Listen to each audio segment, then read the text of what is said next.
Good morning दोस्तों। आज हम लोग पढ़ेंगे पॉपुलेशन एट्रीब्यूट्स। क्या पढ़ेंगे? पॉपुलेशन एट्रीब्यूट्स पढ़ेंगे। ठीक है, तो हम लोग पॉपुलेशन क्या होता है पहले इसको समझ लेते हैं।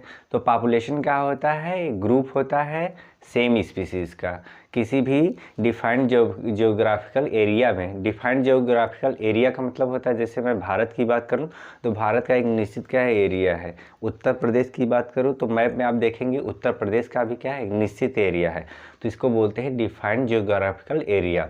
तो उसमें क्या है, डिफाइंड जियोग्राफिकल एरिया में जो भी लिविंग ऑर्गेनिज्म रहेगा, ठीक है, सेम स्पीसीज होना चाहिए। जैसे होमो सैपियंस की बात करें, पूरे इंसान की बात करें, तो मान लो उत्तर प्रदेश की मैं बात कर रहा हूँ, तो उसमें क्या है जितने भी इंसान हैं होमो सैपियंस जो हैं, ठीक है, उस डिफाइंड एरिया में, तो वहाँ की जो उनकी संख्या होगी उसको क्या बोलेंगे? पॉपुलेशन बोलेंगे। जैसे एक गांव है, गांव में 10 भैंस है। कितना भैंस है? 10 भैंस है। गांव का एक निश्चित एरिया होगा, तो उसको क्या बोलेंगे? वहाँ की पॉपुलेशन। एट्रीब्यूट्स का मतलब होता है लक्षण या कैरेक्टरिस्टिक्स या विशेषताएं। पॉपुलेशन की क्या विशेषताएं हैं? पॉपुलेशन की बहुत सारी विशेषताएं होती हैं, किंतु आपके जो सिलेबस में पढ़ना है वो पढ़ना है ग्रोथ। किसका ग्रोथ? पॉपुलेशन का ग्रोथ, बर्थ रेट पॉपुलेशन का, डेथ रेट पॉपुलेशन का, and age distribution of population. सबसे पहले हम लोग पढ़ेंगे ग्रोथ। किसी भी पॉपुलेशन में ग्रोथ एक मेन कैरेक्टरिस्टिक्स होता है। बहुत इसमें देखिए क्या होता है, ग्रोथ में किसी पॉपुलेशन में नेटलिटी है, मोर्टलिटी है, इमिग्रेशन है और एमिग्रेशन है। हम लोग वन बाय वन क्लियर करेंगे। तो किसी भी पॉपुलेशन की पहले पॉपुलेशन ग्रोथ क्या होता है इसको समझ लेते हैं। तो पॉपुलेशन ग्रोथ क्या होता है? एक डिफाइंड जियोग्राफिकल एरिया में एक निश्चित समय में जो उनकी संख्या में वृद्धि होती है उसी क्या बोलते हैं? पॉपुलेशन ग्रोथ बोलते हैं। ठीक है, तो अब हम लोग पढ़ेंगे पहली हेडिंग नेटलिटी। नेटलिटी क्या है? एक निश्चित समय में, निश्चित समय तो 1 साल हो गया, 2 साल हो गया, 1 महीने, 3 महीने, ऐसा निश्चित समय में किसी भी डिफाइंड जियोग्राफिकल एरिया में जो जन्म होता है, बर्थ होता है लिविंग ऑर्गेनिज्म का, उसी को क्या बोलते हैं? नेटलिटी बोलते हैं। और मोर्टिलिटी क्या है? मृत्यु दर एक तरीके से समझ लीजिए।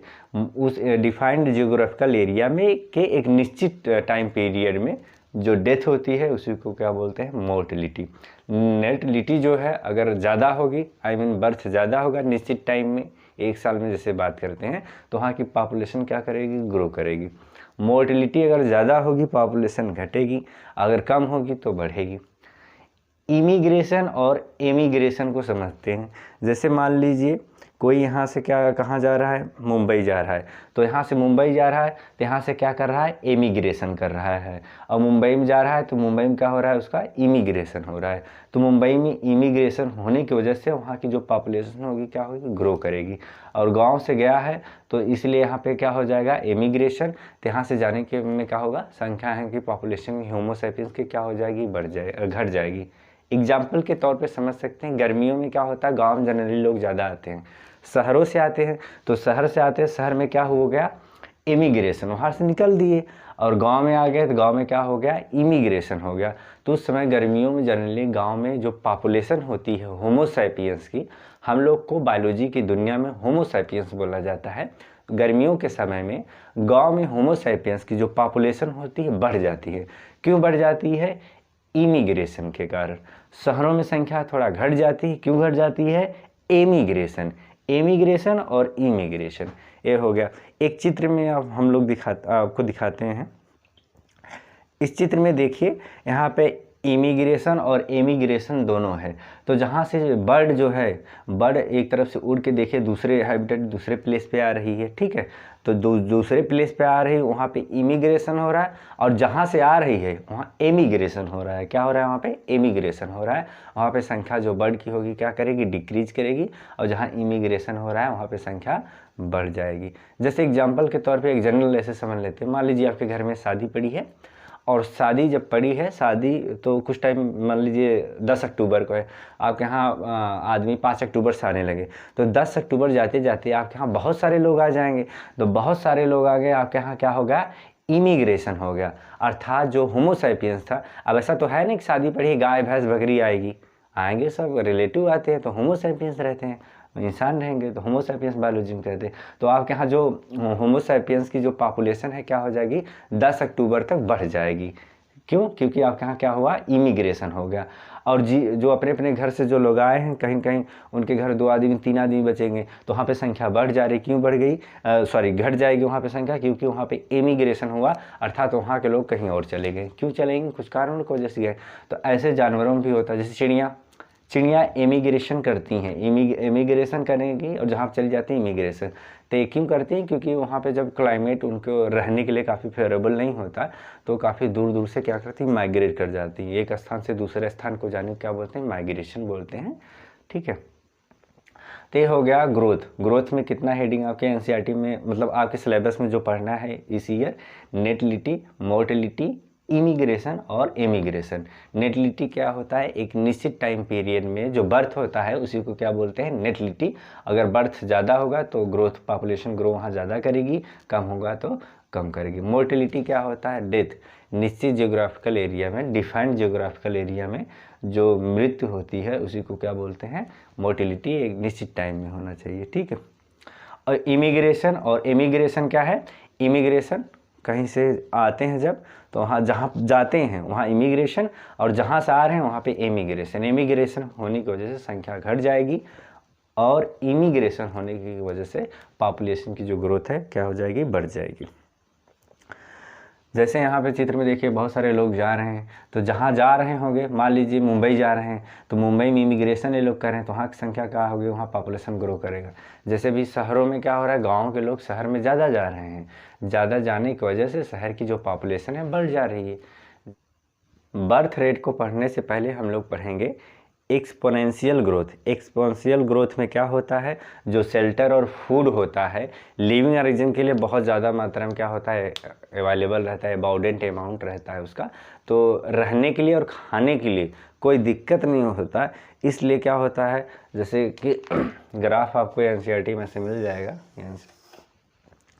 तो ये देखिए ऐसे एल से यहाँ पर क्या हुआ, धीरे धीरे देखिए पॉपुलेशन क्या हो रहा है, धीरे धीरे बढ़ रहा है, बढ़ रहा है, बढ़ रहा है। एक इसके बाद क्या होगा, अचानक बहुत तेज़ी से बढ़ता जाएगा। ठीक है, एक ऐसा होता है एक्सपोनेंशियल ग्रोथ में। एक्सपोनेंशियल ग्रोथ में देखिए ग्राफ दिया है, एक्सपोनेंशियल ग्रोथ में देखिए आपको ग्राफ दिया गया है। यहाँ पे पॉपुलेशन धीरे धीरे बढ़ रहा है, अचानक फिर क्या करेगा, तेज़ी से बढ़ जाएगा। तो इसमें क्या रहता है, फूड और शेल्टर रहने के लिए बहुत पर्याप्त मात्रा रहता है, खाने भी बहुत पर्याप्त मात्रा में रहते हैं, कोई दिक्कत नहीं होता, इसलिए इसमें ग्रोथ अच्छा खासा हो जाता है। अब बात करते हैं लॉजिस्टिक ग्रोथ। लॉजिस्टिक ग्रोथ में क्या होता है, यहाँ पे अबाउंडेंट मात्रा में शेल्टर और फूड नहीं अवेलेबल रहता। तो जैसा कि आप ग्राफ में देख रहे हैं, जो पॉपुलेशन की साइज़ है धीरे धीरे बढ़ रही, फिर अचानक बढ़ेगी, फिर एक टाइम आएगा क्या हो जाएगी, स्टेशनरी हो जाएगी, मतलब वहीं पे फिक्स हो जाएगी, फिर बढ़ेगी नहीं। ठीक है, तो ये हो गया आपका 2 ग्राफ हो गया। अब हम लोग पढ़ेंगे बर्थ रेट और क्या पढ़ेंगे, डेथ रेट हैं। Birth rate and death rate. तो बर्थ रेट क्या होता है, birth rate equal to number of new birth during a year upon total population into 1000। तो इसमें क्या कर रहता है, एक साल में जितना बर्थ हुआ, न्यू बर्थ हुआ उसको, और अपॉन टोटल पॉपुलेशन करके 1000 से मल्टीप्लाई कर देते हैं। जो डेटा आता है वो क्या होता है, बर्थ रेट। एग्जाम्पल लेके समझ सकते हैं, जैसे किसी भी पॉपुलेशन में बर्थ रेट एक साल में कितना हुआ, कितना बर्थ हुआ, 15 बर्थ हुआ। ठीक है, और टोटल पॉपुलेशन उस समय क्या है, 500 है। तो 15 अपन क्या होगा, 500 आई मीन 15 अपन 500 इंटू 1000, तो मल्टीप्लाई कर देंगे। ठीक है, ये आ जाएगा 30। तो क्या हो गया, बर्थ रेट आ गया। इसी प्रकार से डेथ रेट होता है, बस क्या हो जाएगा, यहाँ पे जहाँ न्यू बर्थ था वहाँ पे डेथ होगा, number of death during a year upon total population into 1000। तो जो डेटा आएगा क्या हो जाएगा, आपका डेथ रेट आएगा, जाएगा मृत्यु दर आ जाएगा। ये हो गया जन्म दर, ये हो गया मृत्यु दर। बहुत सिंपल है, इस फार्मूले से हम क्या करते हैं, आसानी से इसको लगा सकते हैं। अब समझते हैं एज डिस्ट्रीब्यूशन। तो एज डिस्ट्रीब्यूशन है क्या, उसको एक डायग्राम से समझ सकते हैं। देखिए यहाँ पे आपको चित्र हम दिखाते हैं, ये चित्र है। तो इसमें देखिए एक्सपेंडिंग, स्टेबल और क्या है, डिक्लाइन है। तो यहाँ पे देखिए प्री रिप्रोडक्टिव होता है, और क्या है, रिप्रोडक्टिव है। इसके बाद क्या है, पोस्ट रिप्रोडक्टिव। पोस्ट रिप्रोडक्टिव किस फेज के बाद जाता है, रिप्रोडक्टिव फेज के बाद। तो सबसे बॉटम में कौन सा फेज है, प्री रिप्रोडक्टिव। तो एज डिस्ट्रीब्यूशन का मतलब समझ लेते हैं।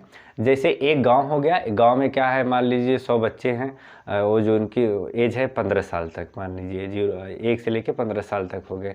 इसके बाद 15 से लेके 25 साल तक जो युवा हैं उनकी संख्या है 300। फिर इसके बाद जो 25 के बाद 60 तक जितने लोग हैं, मान लीजिए उनकी संख्या है 40 है, ठीक है। तो इस समय सोसाइटी में क्या हो गया, किस एज में कितनी लिविंग ऑर्गेनिज्म की संख्या है उसी को क्या बोलते हैं, एज डिस्ट्रीब्यूशन बोलते हैं। एनसीईआरटी ने इसी 3 डायग्राम का इस्तेमाल करके एज डिस्ट्रीब्यूशन को समझाने की कोशिश की है, समझाया है। तो इसमें क्या है देखिए, एक्सपेंडिंग है, स्टेबल है, डिक्लाइंड है। डिक्लाइन में क्या हो रहा है, घट रहा है। स्टेबल में क्या है, फिक्स है, बढ़ने मतलब जितना आपका प्री रिप्रोडक्टिव वाले में था क्या है, उतने है आपका रिप्रोडक्टिव फेज में। और यहाँ पे देखिए एक्सपेंडिंग में प्री रिप्रोडक्टिव संख्या क्या है, ज़्यादा है, फिर रिप्रोडक्टिव थोड़ा कम, और पोस्ट रिप्रोडक्टिव संख्या क्या है, उस रिप्रोडक्टिव वाले संख्या से कम है। तो ये हो गया age distribution. Thanks for watching the video, और इसके बाद हम लोग न्यू टॉपिक कल से पढ़ेंगे।